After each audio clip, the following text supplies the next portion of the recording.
Hi, this is Hannah, and you're listening to the University of Chicago Public Policy Podcasts. You're listening to Root of Conflict, a podcast about violent conflict around the world and the people, societies, and policy issues it affects. In this series, you'll hear from experts and practitioners who conduct research, implement programs, and use data analysis to address some of the most pressing challenges facing our world. Root of Conflict is produced by UC3P in collaboration with the Pearson Institute for the Study and Resolution of Global Conflict, a research institute housed within the Harris School of Public Policy at the University of Chicago. What is the role of narratives within the political economy of development? In this episode, we speak with Professor Raul Sanchez de la Sierra, an assistant professor at the University of Chicago's Harris School of Public Policy and a faculty affiliate of the Pearson Institute. His research tackles problems in the economics of development, political economy, and conflict. He conducts most of his research in areas of the Democratic Republic of the Congo, DRC, where he looks at the organization of society, the economics and psychology of armed groups, the emergence of state functions, and the economics of organized corruption, working closely with these actors, while also gathering detailed data for statistical analysis. We discuss Professor Sanchez de la Sierra's path to working in the DRC and later involvement in Congo Calling, a documentary film that follows him and two other Europeans who work in various roles within the international development aid sector in the DRC. Later, we discuss his goals and objectives for his class Power and Development, which he teaches in the spring quarter here at Harris.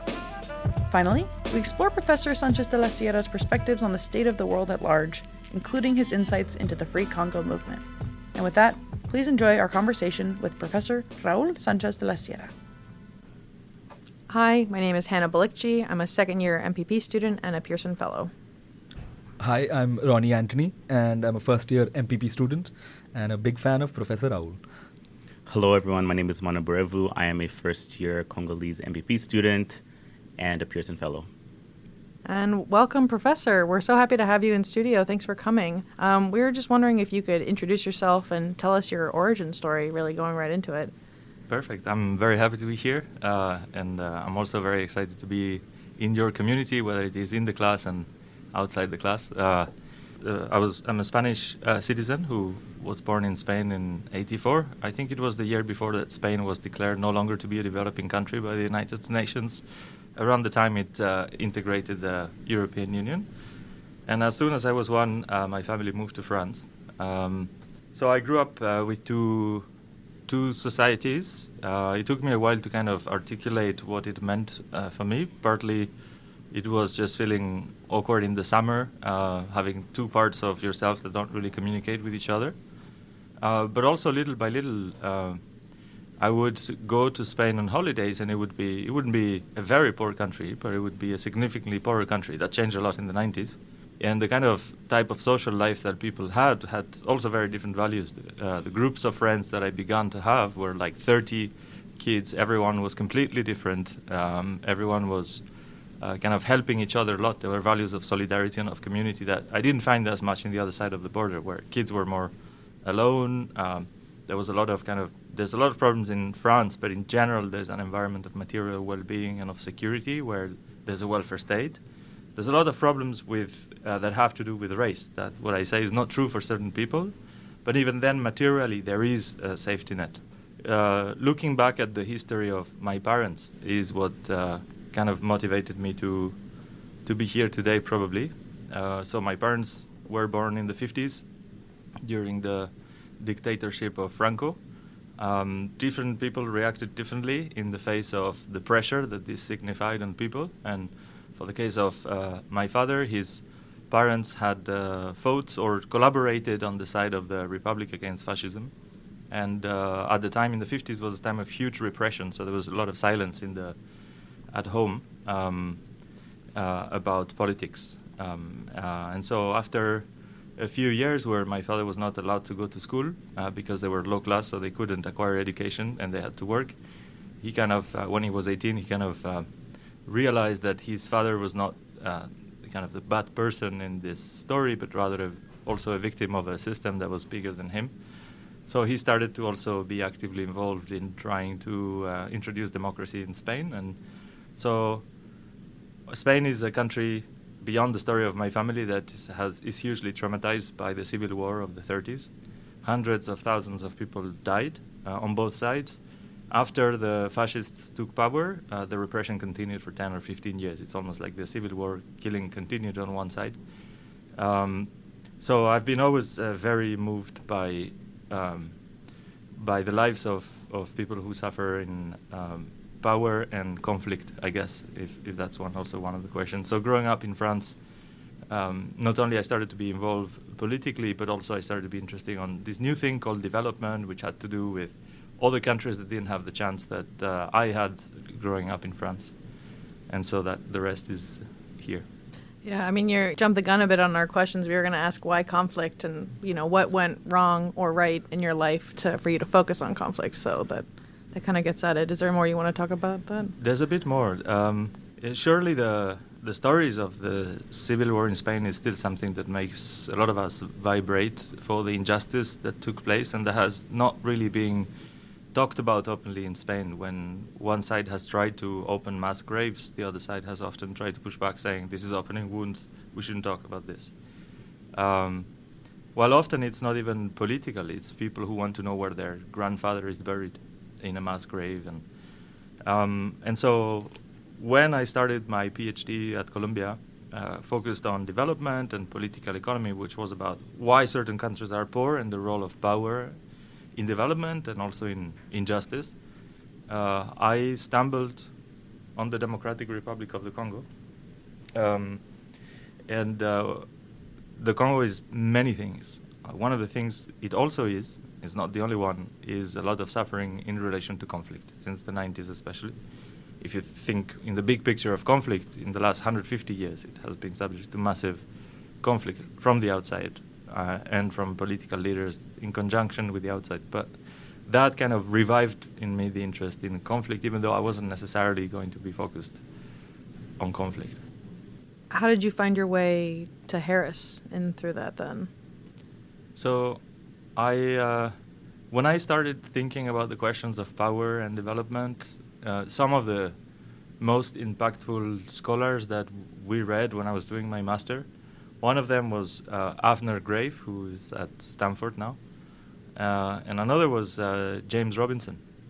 And so I happened to kind of cross paths with James Robinson when I did my postdoctoral studies at Harvard just after the PhD. And at Columbia, I also crossed paths with Chris Blattman, and I found out that this new group had been formed with Owendrila Dube, Chris Blattman, and James Robinson. It was already my community. So at the end of that, they just sent me a link and say, we're looking for someone if you want to apply. And it was just a very natural thing to do. It's an extremely unusually creative environment where people are very open to kind of listen to the logic of societies in their own words before trying to impose a structure, whether it is game theory or whatever, that can come after. But I think the inductive, humble approach to research is something that characterizes this hallway on the second floor. But having spent a decade, 5 years ago, for example, with a huge amount of human experiences in the Democratic Republic of the Congo, it just felt as being an extremely hard challenge to condense all the lessons in this academic writing. So that hopefully this is going to change soon. So teaching allows to convey all of the learning through that experience that doesn't fit in academic papers. An academic paper in my field could take 8 years until publication. Someone might need just 3 papers in top journals in order to get promoted. So one focuses on almost nothing in terms of knowledge for a very long amount of time. And teaching is also has another side that is not just the experience of thinking through it, but actually what is research? Research is teaching, because it's people who are driven by curiosity. They want to learn so that the world can also see. And so teaching is the same. So it's an act of generosity that fulfills someone. And in teaching, it feels so much more meaningful because there's so much more that it can be heartfelt. Whereas with research, do I really care now that this paper of 2020, there is like a small group of people who read it and think differently a little bit about something? Maybe not as much as the vast amount of human and informal knowledge that I gather through the process of doing research. Yeah. Now, talking about research, can you give a small glimpse on what research that you're doing right now to our audience? Yeah. So I started going to the Democratic Republic of the Congo in 2009 as a research assistant. I took a class called Political Economy of Development, and I worked really hard. So the professor said, one day, do you want to go to Congo? I said, of course. In the process of that, I also came to feel somewhat uncomfortable in the approach to development and approach to research that I was part of. And again, it took me a while to articulate it and to identify what the issues were. But there was something clearly paternalistic in the very question. People were going there saying, we're going to bring democracy to the Africans, because they don't know it. It's not as if they have been living there for 2, 3, 5,000 years. So my dissertation was about, when do armed actors have an incentive to behave this way or that way? Now, this was the dissertation. I don't know if I have enough time, but even though that I was very excited about it, all of this remained part of my imagination. I did do a large amount of data collection during the dissertation to show that in certain places when there is high value due to minerals, it could be due to anything else, then the armed actors have an incentive to settle and to provide protection, to create custom systems, to give visas to people who enter the mining, and to tax output. In other places where output is very easy to hide, such as valuable gold, they can't really tax the production sites, but they start settling in villages where people live and they have wealth that they start spending in food, in clothes, so they start taxing everything, leading to more sophisticated fiscal administrations. But over the years, I also realized that this was very much based on imagination. Even though the numbers coincide, the interpretation makes sense. Economists think that the interpretation makes sense. It's still part of the imagination of a European. So over the last 8 years, I started building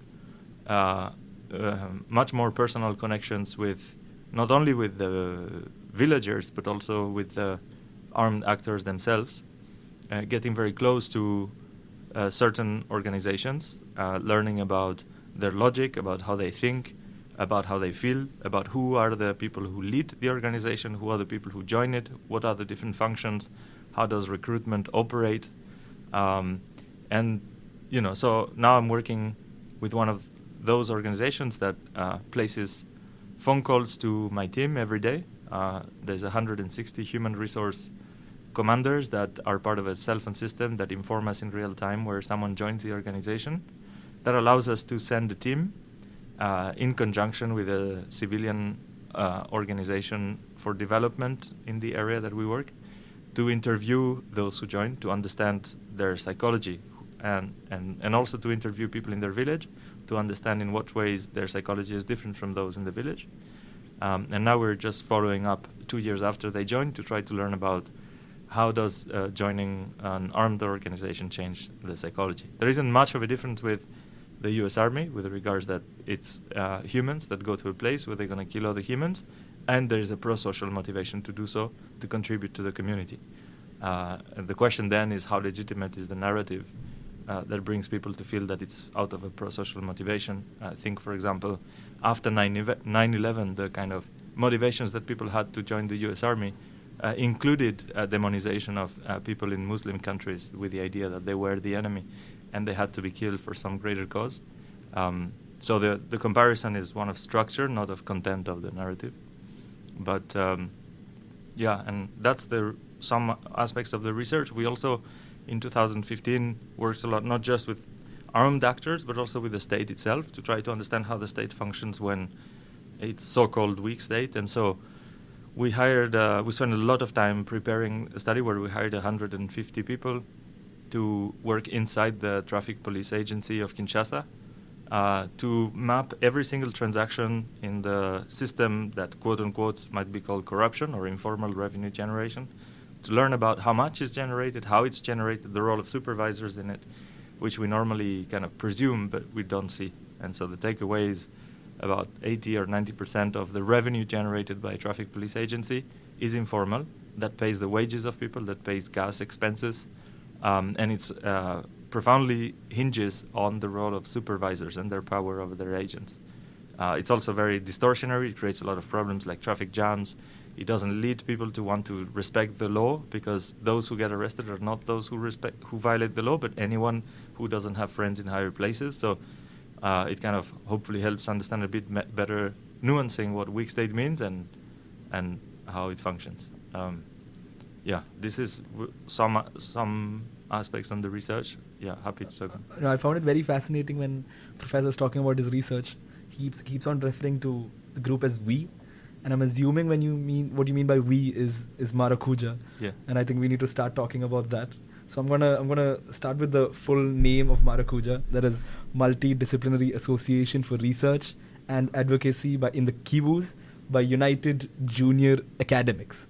Now that's a huge name, and we found out from the website that it's defined as our name comes from Salade de Fruits or Fruit Salad, a team building activity that led to our group. So first of all, how the name and why the name? Yeah, in July 2010, when I went there for this impact evaluation, we were tasked to train 100 surveyors for collecting data that would last 2 years of this evaluation. And we were students, we didn't know anything, so we had to learn from the experts. One of the experts was a Congolese man who had been in the organization for 10 years, and he was very good with people. And so the first kind of trainings that we did, we knew the survey, and he knew management much more than we did. We did breaks, and he said, now we're going to play fruit salad, and everyone has to pick a fruit name in a circle. And so I had just discovered that morning the passion fruit, which is called maracuja in Congo, in Swahili. And so I chose my name to be Maracuja, and so you have to stand up and call two fruits, and you take their chair, and so everyone laughs because someone stays without chair, and some people fall, the chairs break. It's a very fun game. So that was very early in 2010. So what happened is people started referring to me as Maracuja in DRC. So I came back in 2012 to start my own dissertation. And I arrived with almost no money as a graduate student. I said, how many villages can we do with this? We had discussions with the 6 or 7 people that I was closest with. And some people were saying, well, the wage must be increased, look. And one of them stood up and said, look, we all know here the impact that it had on us to have 2.5 years of stable employment for the first time in our lives. You got married, you had kids, you also got married, you bought a house. And after what this person has done for us, it is our turn now to thank him. And, we don't need to talk about the wages. Now you might not have funds. We have your back, and we want to make you a professor.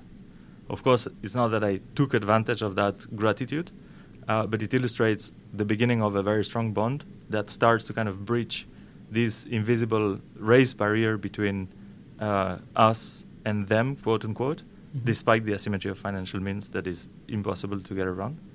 And so it's this kind of reciprocity that created first one bond, so that I did the dissertation, I kept funding funds, and then the dissertation worked, and then I came back. And at that moment, one of them, who you have met, stood up and said, look, we need stability, therefore we need to create an organization. Enough with this consultancy. So can you use some of that funding to create an organization? And it turns out that by then, it was 2015, these people for 6 years, whenever they refer to them, they're like, oh, they are with Maracuja. Others were like, they are with John, or they are with Peter. But so they were called the Maracujas, or the Johns, or the Peters, whoever was the employer's name, or they are the RERCs, for example. So when we decided to create the organization, of course we would be Maracuja. There were some other organizations with acronyms that were hard to follow, but Maracuja no one would forget. We then completely made up the words that constitute the acronym just to give some semblance of seriousness. Only later, I realized that this was not the Pan-African name, which we thought.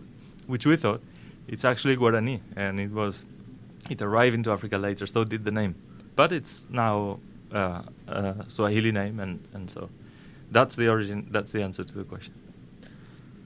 So what sets Maracuja apart from other research-focused organizations in the region or in the country? Yeah, so there are two types of organizations. There's the kind of implementers, NGOs, and there's a huge amount of them.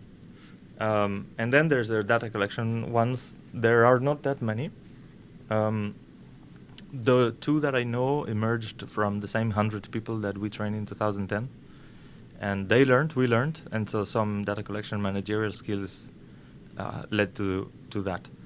There's a third one that came from extremely qualified people from Benin, from the African School of Economics mostly, who had worked at IPA and the World Bank. They're based in Kinshasa. Typically, they don't have the local knowledge that Maracuja has. So most of their projects, they need to work with Maracuja, but also so does Maracuja benefit from working with them and their skills. So often Maracuja collaborates with them. Now the big difference of Maracuja in terms of its principles comes in comparison with organizations such as implementers, and it emerged as the outcome of spending various years. We, the Maracujas, so the Maracuja was founded by 8 people, 7 Congolese and me. The 7 were the 7 that were the surveyors, and now they are managers. Their experience working in NGOs was not good. They made money, but they experienced very racialized hierarchies where they were continuously silenced. Not just the kind of inequality within the same organization was very uncomfortable. It was almost more uncomfortable for the expatriates, quote unquote, than it was for them, but really the kind of silencing that operated within those organizations, people who are quote unquote locals, which in fact de facto means people who are black, they could not acquire positions that are supposedly for quote unquote expats. So often you would have a girl who would be 22, she would come from New York as soon as she finished her master and become the boss of this person who had been there for 12 years, had a number of kids, had extreme expertise, and it often is not just the hierarchy and the distribution of material resources, which is important. It's also the attitude that people had towards the Congolese was very difficult to witness. So often you would have people who would come from the US and kind of treat Congolese as if they were almost like children and that they had to follow them because they were the expert. So I was present in a lot of situations where that happened, even before forming Maracuja, as we were bringing people from the outside to help with the technical side. The mentality that people have when they come from the world of the NGOs is, I'm going to be country manager. I'm going to rule here. The Congolese don't know anything. My wages, of course, is going to be 8 times higher because I'm the country manager. And the Congolese are almost assumed to have no morality. They're greedy. They're trying to cheat their way through. And there is a constant environment of mistrust that is degrading. So Maracuja was born to try not to reproduce that. And so even after it was born, we had issues among people who came to work with Maracuja. And so we had to write these rules that kind of made it very clear. So now any time that a European or an American goes to work with Maracuja, they're an assistant. Mm-hmm. They're not a country manager. The country manager is Aimable now, and they come to assist him with whatever skills they had the privilege to acquire, but the expert is actually someone else. So just going through the timeline, because Maracuja was founded after you finished your dissertation and you were back. You became a professor and then started Maracuja? Exactly. Okay. I think this is a good transition to go into Congo Calling, which is a documentary film that you're featured heavily in, which features 3 Europeans who work in various roles within the international development aid sector in Congo. How did you first get involved in the production of this?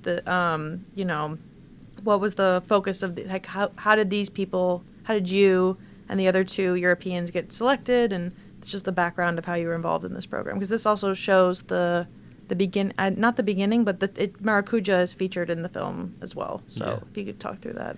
So it all starts, I think, with the sensitivity and perceptiveness of this person who is the director. I met him in 2004 when I had just come back from spending a year in Germany, and he was a German who had just started his year in Spain. We were both studying economics.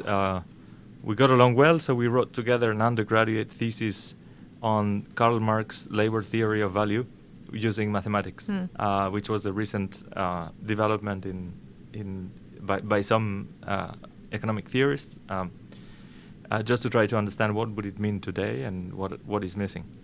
And he left economics. He started film school in Munich.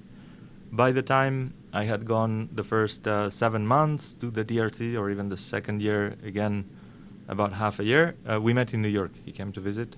And I was telling him about the research and the life there, and he kept asking me questions from the perspective of a human.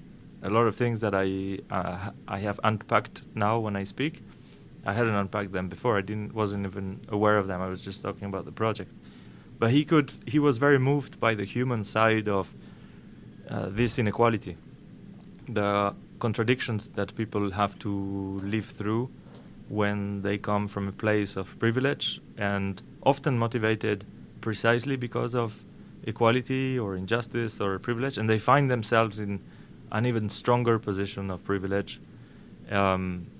So, of course, the human reality that I was describing to him had a Congolese side, and he was moved by that first and foremost, but very early on he understood that he couldn't really speak to that or convey that voice in a way that wouldn't be biased. However, he could try to see the world through the eyes of these Europeans, to portray kind of the human side of this impetus of going outside of the bubble of privilege, and how one navigates emotionally contradictions.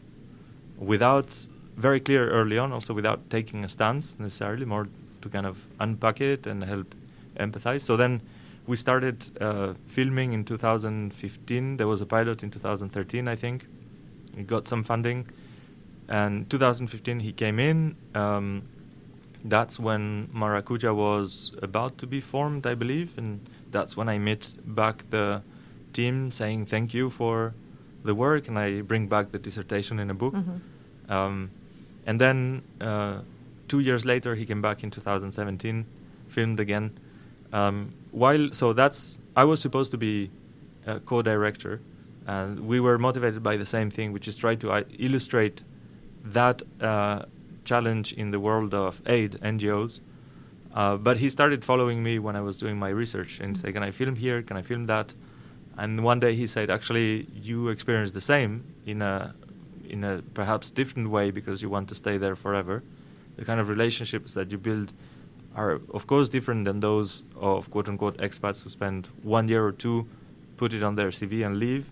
But it has the same kind of exploitative risk. It has the same, like a mining corporation. You go there to get your publications, even though you tell yourself that it's good, maybe it's not. But so I think it would be nice to illustrate it as a parallel. Then he met this German humanitarian worker who had spent his whole life in Africa and who was in the verge of being kicked out of his home at one reception of the German foreign affairs ministers, who is not the president. And then I had worked with the third person, the third character, Anne-Laure.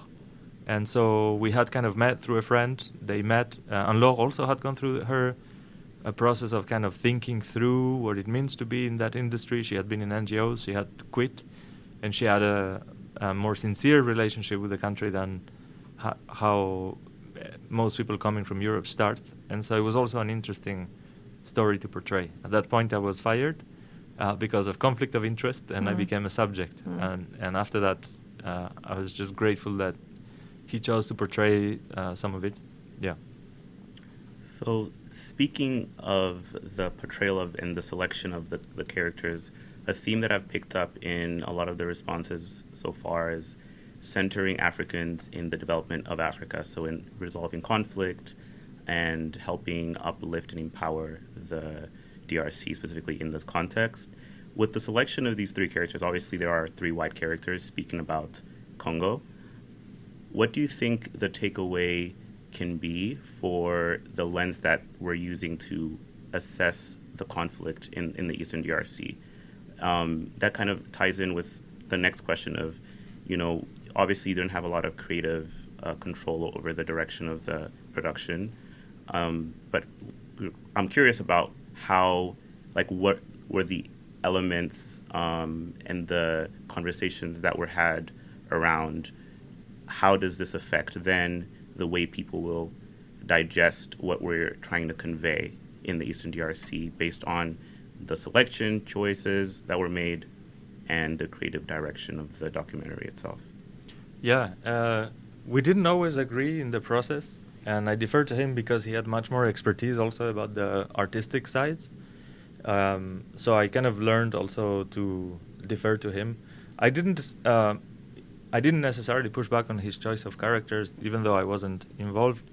I probably would have chosen Congolese to be characters, or even in my case, there's a relationship with a Congolese called Christian, and it's all my perspective.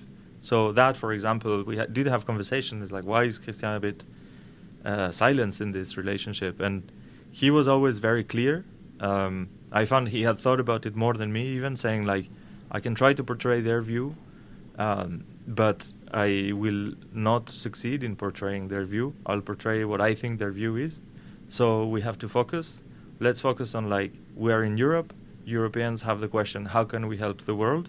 So let's show the European audiences what happens to Europeans when they go there and what challenges themselves they have to navigate.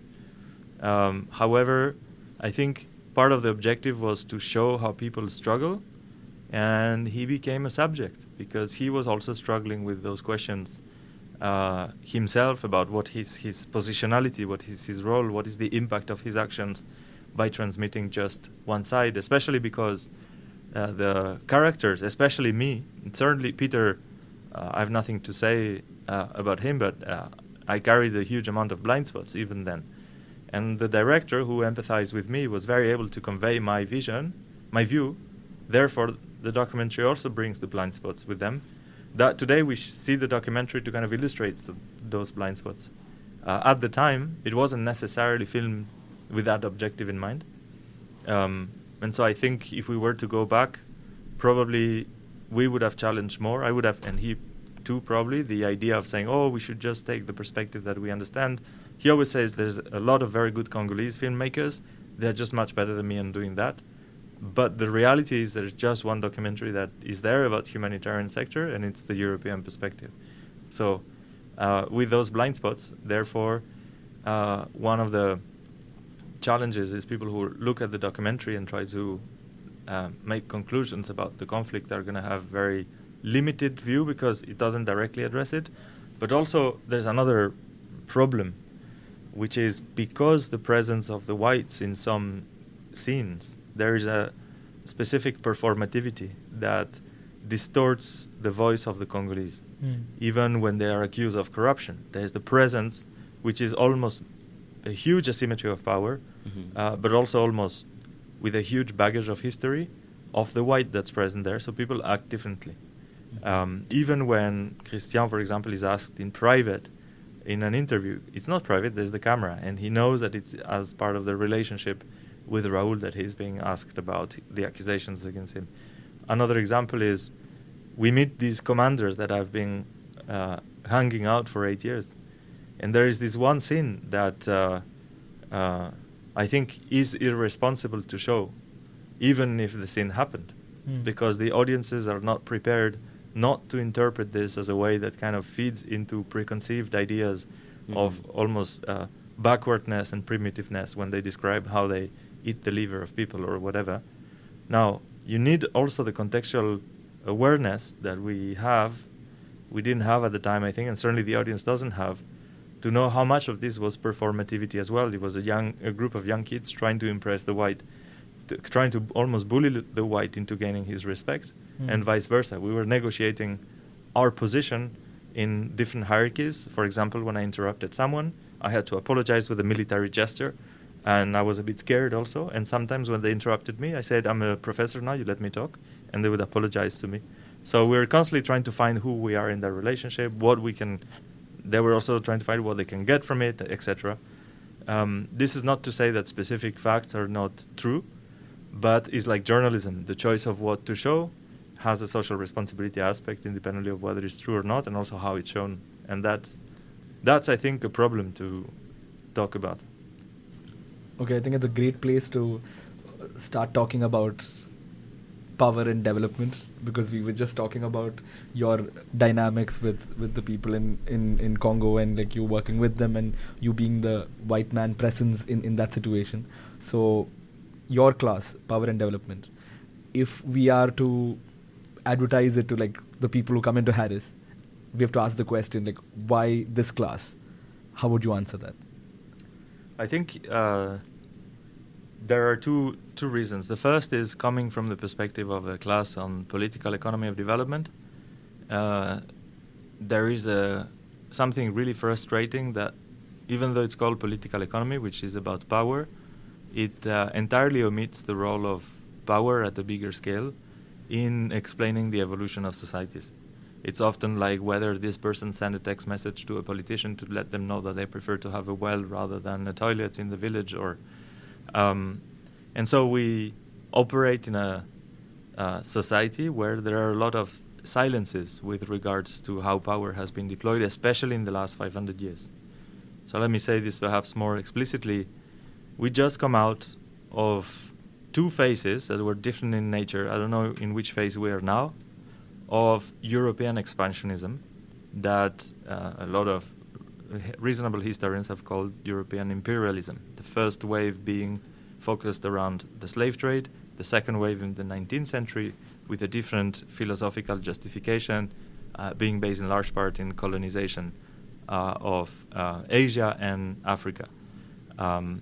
And our generation has kind of been numbed when there was a formal devolution of power to the societies that were on the receiving end of colonization in the 60s, with the Cold War that became the kind of only obsession of everyone. And we're kind of emerging trying to realize the legacies of these 500 years. A lot of the legacies are mental shortcuts that people take uncritically as granted, that have to do with essentially dehumanizing people of a darker skin, that is present in our society pretty much everywhere. If you just go one block down, people look very different where we are. One doesn't need to go to another country. But it informs working relations, it informs decisions of police officers, of judges, of entire societies in support of current policies.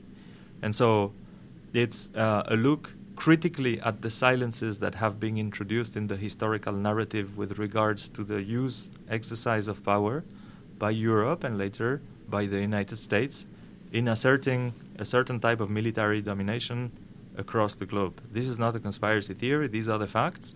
But interestingly, we still don't learn about those facts in high school. So what the class is predicated upon is we start with the development aid position. Someone goes, there's a few symptoms that are weird, those which we talked about in Congo calling or in the paternalistic relationships of giving democracy to Africans, quote unquote. And then we take a step back, go back 500 years to try to trace back the origin of the inequality of wealth in which we are born today, and try to ask questions whether the exercise of military domination by the Europeans played a role at understanding who we are today in terms of our wealth, and at explaining the emergence of ways of thinking that inform how people relate to each other today. Something that's quite noticeable, we had a guest from the Congo a few days ago in class, and he explained that this baggage of thinking is very present among Europeans. It's less present among the Congolese. These kind of social hierarchies that presuppose that white people are superior, essentially, and that Africans are backward. But what makes it even more, perhaps, revolting and important to talk about is that he also said the Congolese also carry it with themselves. And they have internalized a relationship of paternalistic relationship where they are on the inferior end and they look up to the European as if the European is the one who invents everything, rather than what might be more accurate as the one who systematically stole from their society and with a scale that might explain why they are richer today. So we talk about these historical facts. We talk also about philosophical tools that we can use to understand some of the things I'm touching upon. For example, epistemic injustice is the idea that certain voices are silenced in the production of historical narratives and also in the articulation of their experience. In this case, the Africans' own experience, but also the concept of hermeneutical injustice, which is that society's dominant language or prevailing language makes it harder for people who are subject to a particular form of injustice to articulate and find the tools to become even aware of that experience. It's for sure those who experience it are more aware than those who do not, but they're constantly kind of challenged by the absence of tools that they need to develop, talking to each other, to identify patterns, to realize often, it's not this thing that happened to me here is not my fault, or this thing that happened 20 years ago, now I can understand it. So there's a lot of connivence between questions about gender and the experience of being of a particular gender in a society and the development of a language to gain awareness, as well as race. There has always been this kind of conversation between the two. Sometimes it's about, it's not necessarily a good conversation, like white people, no matter their gender, are not always aligned with people of color, but there's a lot of solidarity as well in shared experiences with regards to this process. So the objective of the class is perhaps to jointly gain awareness of that seriously, not just postulating it, really interrogating it, and asking even econometrically how much of this can explain that, what's the research going to go to continue to answer this question. And then the last part of the course, after having questioned these exceptionalist narratives of why Europeans are rich, with the presumptions that the rest of the world are more backward, something that comes from the 19th century, we then take a step back and say, okay, if we are to unlearn that mode of thinking, let's reconstruct political economy of development from the voices by the people who experience it themselves. So, for example, we start with philosophical foundations of Igbo philosophy in one particular country, and we try to see how would political economy of development look like through their voice. And then that's kind of the most challenging part of the course. It's also the most interesting and I think enriching, because recognizing injustice also has the risk of depriving agency to the people experiencing injustice. Recognizing asymmetry of power doesn't imply transforming people into just they are defined by victims. There's much more. Just like in life in Congo is about so much more than conflict and history of oppression. It's about music, it's about solidarity, it's about extreme levels of creativity and of social ingenuousness that are obscured by just talking about injustice, but we do need to talk about it when we take seriously the question of political economy and development. Right. And so now when we were talking about power and development, we had the most fun framing the questions because we went through your whole syllabus, and the syllabus is a really funny concept that we need to talk about. So I'm going to take some quotations from your syllabus and I'm going to ask you why is it the way it is. So it goes like, instructor Raul Sanchez, you can be mean to him. He's working hard to make your learning uncomfortable. What do you mean by that? Yes. So that's in a context of, I think, trying to encourage people to be kind to each other, but completely frank, because we're going to talk about topics that evoke emotional reactions, often of discomfort, whether it's guilt, and I can say that as a white European man, I understand that. And so while people have to be kind to each other, it's also saying, don't worry about me. I've done enough emotional work that I'm not going to be offended, but I'm trying to make you uncomfortable, and that's the objective of the class, because often growing with regards to this question goes through a process of feeling a little bit uncomfortable. That's where some parts of our knowledge and of our growth are kind of blocked a little bit by fear, and so it's kind of acknowledging that with a little playful tone. Okay, the next one, it goes, maximum freedom of expression, including offending and uncomfortable ideas without attacks against the dignity of anyone. Yeah. Okay. So here we're at the University of Chicago. Right. We're also at the crucial point in time where there are topics that have been somewhat silenced. And so I want to uphold the values of freedom of expression of the University of Chicago, saying that being uncomfortable is not being unsafe. Right. Often the feeling of uncomfort has been weaponized by misinterpreting it as being unsafe, and therefore the need to silence certain speech that might be violent. So, for example, when I criticize, let's say, or when we analyze the psychology of one of the readings we have to do, is we look at the work of a psychiatrist who is black in a white society or white-dominated society, Frantz Fanon. It's very difficult to read.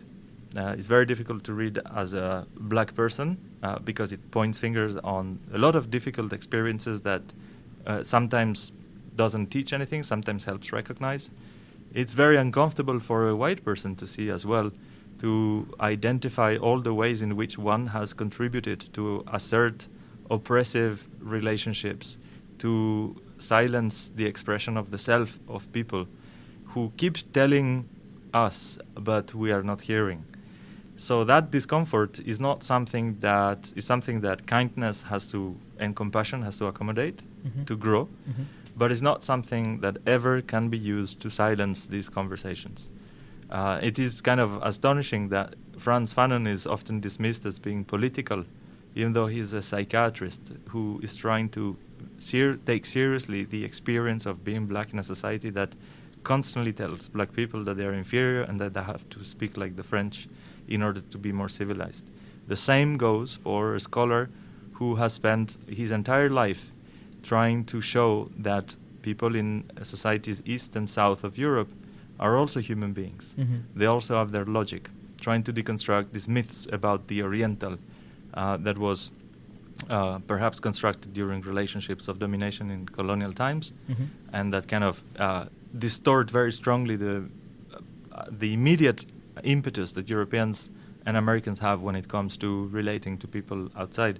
And that is especially important in the particular context where legitimate critique of military policies such as in the State of Israel, and we can say it's something that the International Court of Justice has said at least is plausibly a genocide.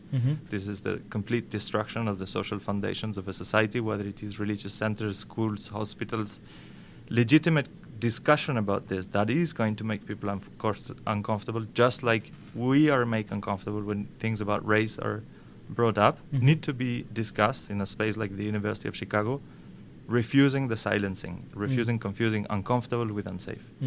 And so that became particularly important in this context, only to realize how connected also the class was to that in developing the tools to critically assess some of our biggest challenges, as we claim to be specialized in conflict, but we cannot talk about one of the most dramatic, quote-unquote, conflict episodes in our entire generation. So the last part of this conversation, I feel, is the most important one, is a warning that you give in the syllabus as well as in your first class, where you tell the students if you cannot handle being uncomfortable, you may leave the class. And that makes your class the most unique, one of the most unique experiences in Harris. So why do you give that warning? That's the first question. And the second question is, do you have anything to tell the students who left after the first class? Yeah. I think those students who left, there might be 27, let them be welcome. They have many reasons to have left. I just encourage them to talk to the students of the class to see how they go. And, even this kind of threat of feeling uncomfortable, whether it really materialized, it's in the end, it's a very safe space where, compassion is the rule. And we also spoke, for example, about how white people feel uncomfortable when so much negativity is being brought to light about the history of countries and the construction of privilege that some people call whiteness. And it's okay to feel bad. It's out of a place of love. We have a community in the class. The other thing that you mentioned is about if you are not ready to feel uncomfortable, it's better that you quit. Look, until a year ago, even discomfort was invited in the class, and the experience in the class was somewhat different in that some group of people kind of knew but felt that they had better tools to articulate what they already kind of had a gut feeling for. Right. And some were like, this is new, I feel bad, I feel guilty. And so the process was really cathartic. It was one of together trying to see each other so that when you go out there, you have much better visibility in each of your relationships and interactions.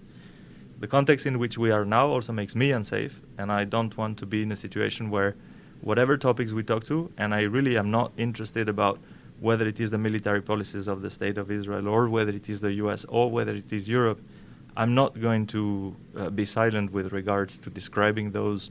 I'm not going to give privilege to one country over another. And so in the context in which we are, it's a climate where some faculty do not feel safe necessarily. And so I want to make sure that if people are going to confuse and discomfort with safety, it's better that we're not going to have a good experience at the moment. But the key point is, despite kindness and compassion, freedom of expression, to continue growing inquiry, which is what we're here to do. Mm-hmm.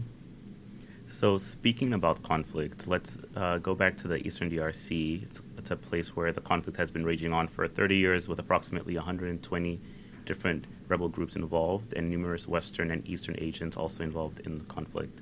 Because of this, it's really complicated for a lot of people who are outside of that Eastern DRC context to understand what is actually happening in the Eastern DRC. So the first question is, how would you explain the issue in Eastern Congo to a fifth grader interested in understanding the context?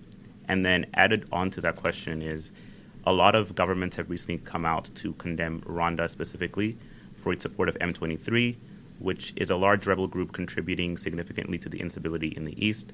Yet these same governments, like France and the US in particular, are still sending aid to the Rwanda Defense Force. So the second question is, how can we reconcile the cognitive dissonance there in terms of the foreign policy of these countries, and what are tangible actions you believe that the governments can make towards helping liberate the Congolese people?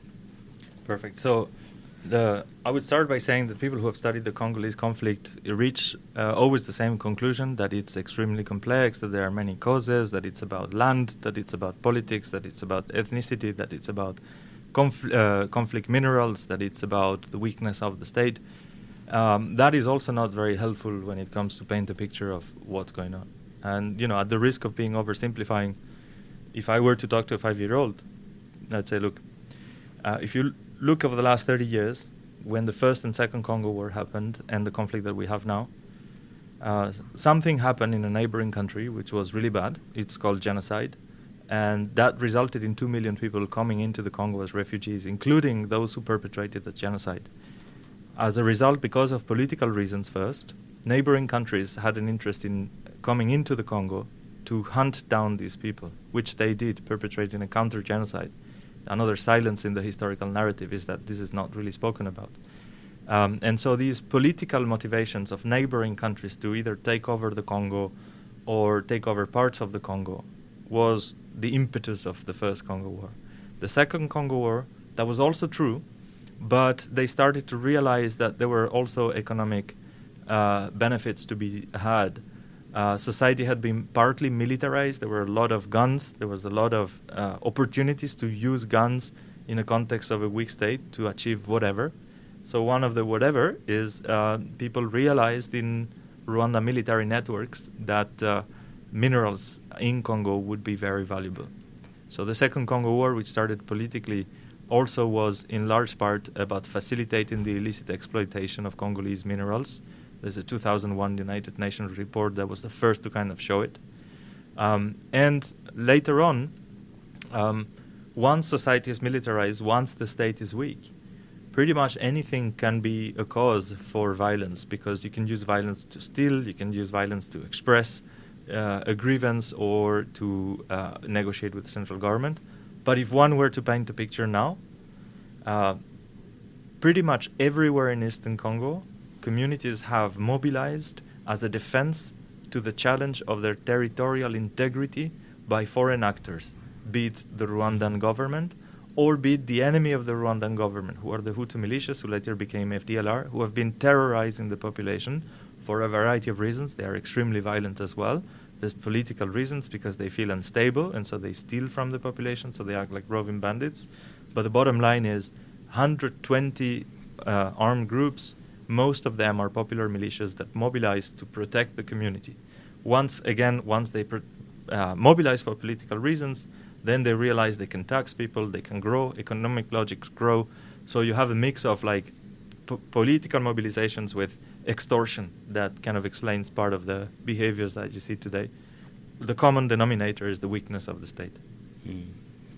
Got it. And could you speak a little bit to the cognitive dissonance there in the foreign policy between France and the U.S. in the way that they're supporting the Rwanda Defense Force, yet also condemning them by support? The first kind of hypocrisy is something that is difficult to call out because it is known, but the evidence is often hidden, is the role of the French in supporting the Hutu government during the genocide in the beginning, where they were arming, sending even equipment and training them in the ground. It is unclear whether they knew exactly what was going on. They say no, it is unlikely that they did not know, but they had a calculus which was to maintain their influence, for the Hutus are francophone over the anglophone Tutsis. They had a geopolitical interest to kind of turn a blind eye of how excessive the violence might be as long as they could keep control. They lost control. It was the anglophones, Tutsis, who had, many of them were refugees in Uganda, not all of them. There's a new division now emerging within the Tutsis because of that, which the US have felt very closely aligned ever since.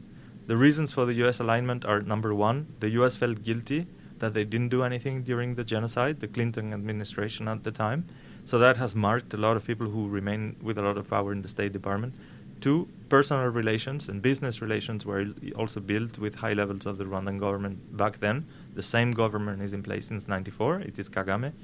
And three, the US has found a strategic interest in supporting, maintaining the Kagame government in place, in part because it might act as a buffer for, especially after 9/11, for what they perceive to be threats of Islamist groups going to areas that might be of strategic interest, like the Congo.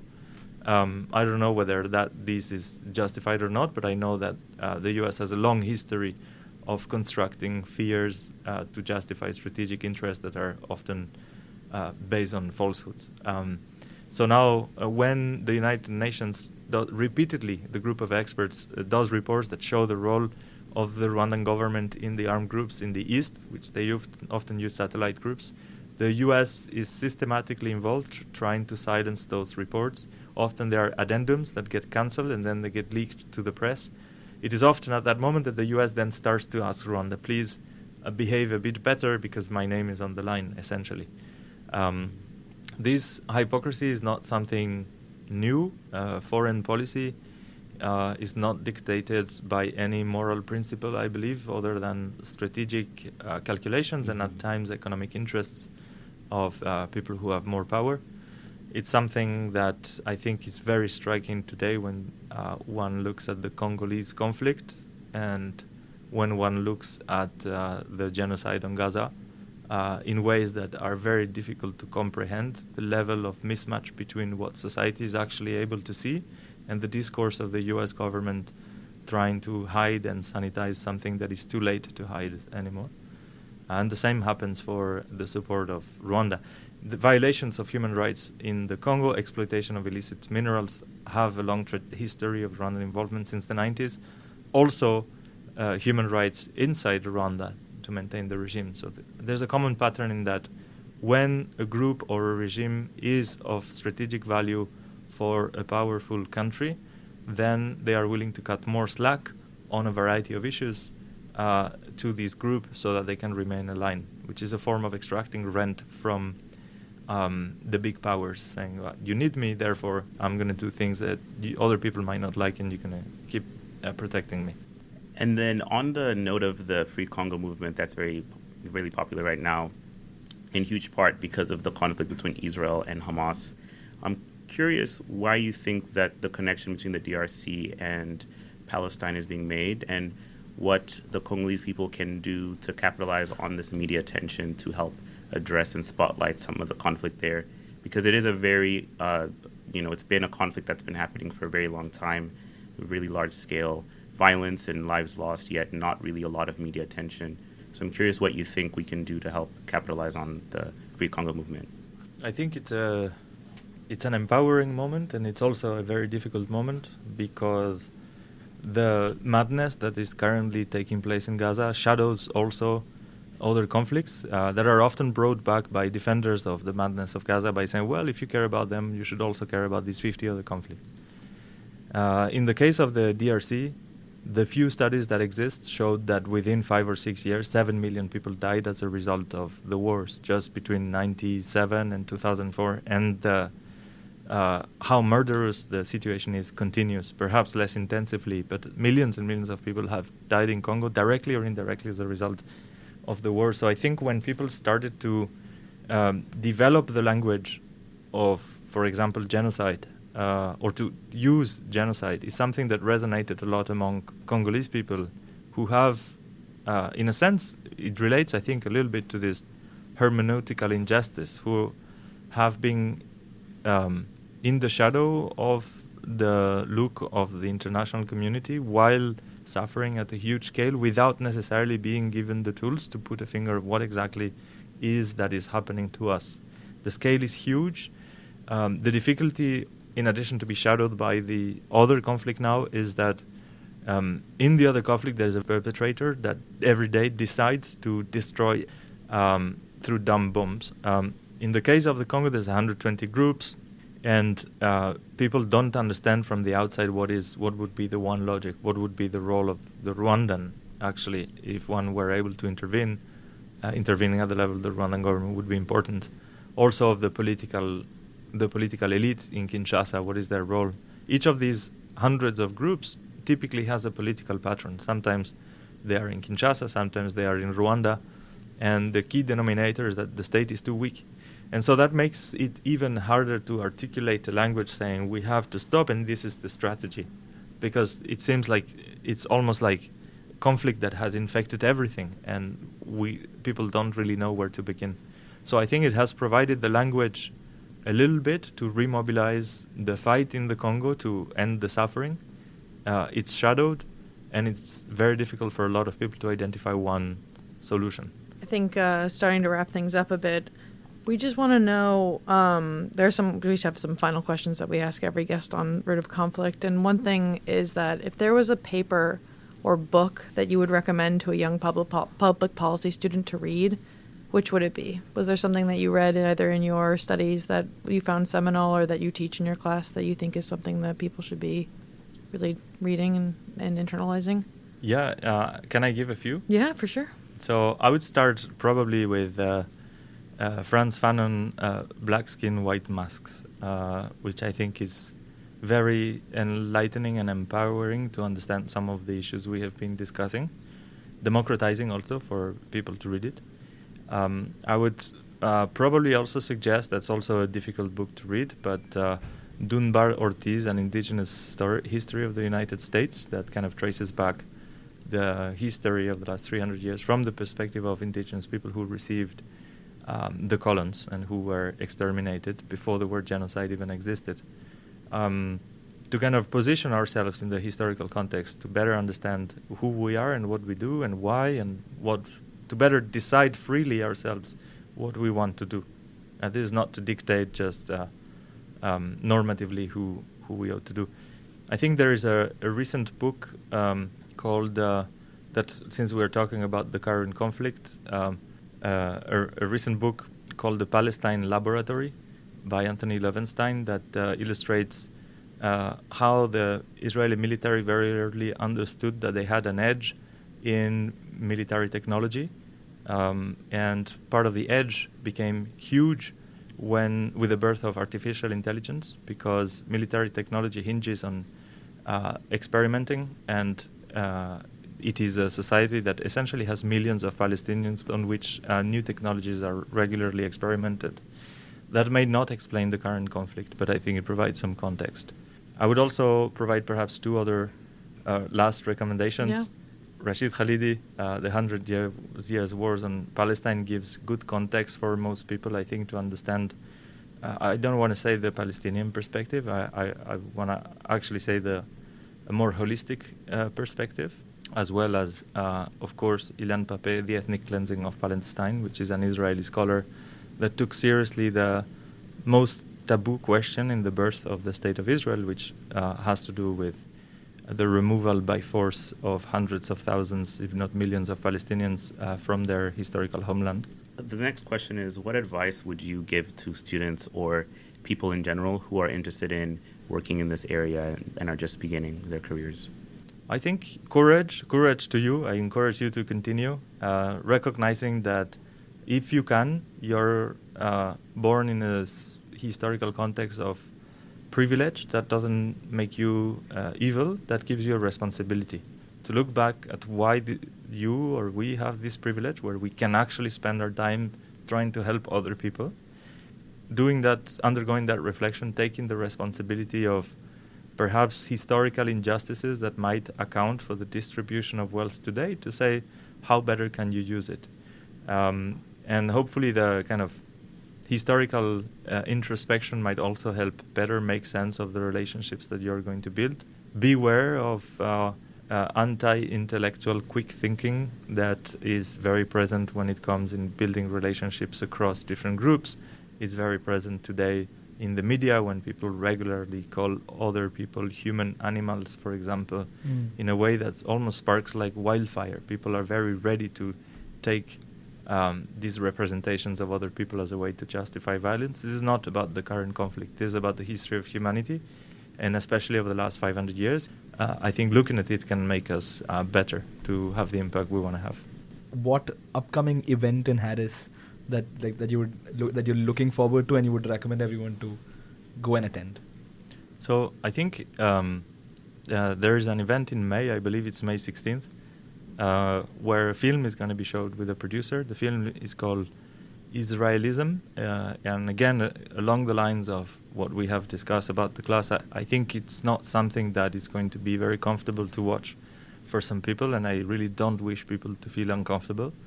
I watched it myself, and it helped from the perspective of Jewish Americans explain to me as an outsider how important is their relationship with the state of Israel after millennia of persecution of Jewish people, how also not only important it is, but how much dissent there is also among the Jewish community with regards to if we are going to have a state for ourselves where we can be safe, should it be at the expense of other people with violence?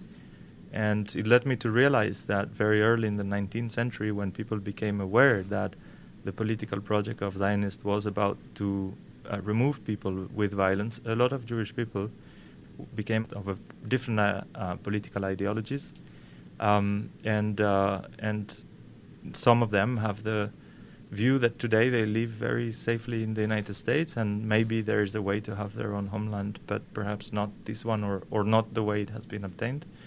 I'm an outsider. I just found it very illustrative for me, and so part of the consequence of watching this film is that yesterday I was at a Jewish celebration, a seder, by Jewish academics who are against Zionism as a political project.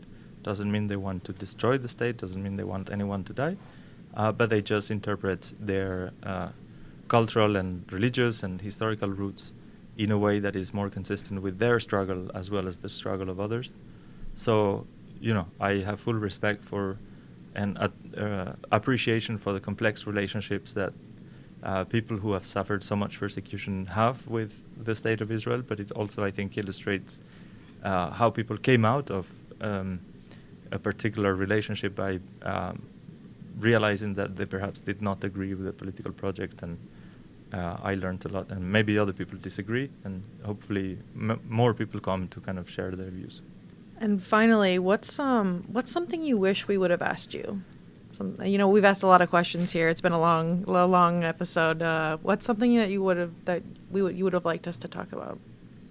I run out of ideas because you had so many great questions, and you asked me more than I thought you would ask, which I really appreciated too. Maybe, I position myself with this discourse that we have to be critical about the role of race, etc., but I'm also a human, and I'm a perpetrator as well. And, deconstructing that aura that might emerge when someone is critical would be nice. I've been very difficult to work with the Congolese, with people from Europe and the United States. I do have to say that having experienced the huge injustice of the living conditions of the Congolese, there was a moment I really lost any respect for European or American students that went to work with me and had this attitude with the Congolese. Things that were important needs for them that I considered just an expression of entitlement. And I think, I've grown over the years. I've also been difficult with the Congolese before, but to kind of base everything on compassion. That's the starting point. And, the work that I have done on myself is not over, it's just the beginning. But that also implies that one has to use compassion with others, and everyone starts from a place that is not malicious. A lot of people in position of privilege also start from a place of some ignorance. It's not their fault. It's also good to kind of extend the bridge to help people, including me. Thank you for listening to this episode of Root of Conflict, featuring Professor Raul Sanchez de la Sierra. This episode was produced and edited by Hannah Balikci and Nishita Karun. Thank you to our interviewers, Rony Anthony, Manda, Bwerevu, and Hannah Balikci. Special thanks to UC3P and the Pearson Institute for their continued support of the series. For more information on the Pearson Institute's research and events, visit their website, thepearsoninstitute.org, and follow them on Twitter at PearsonInst. Inst is spelled INST. Thank you.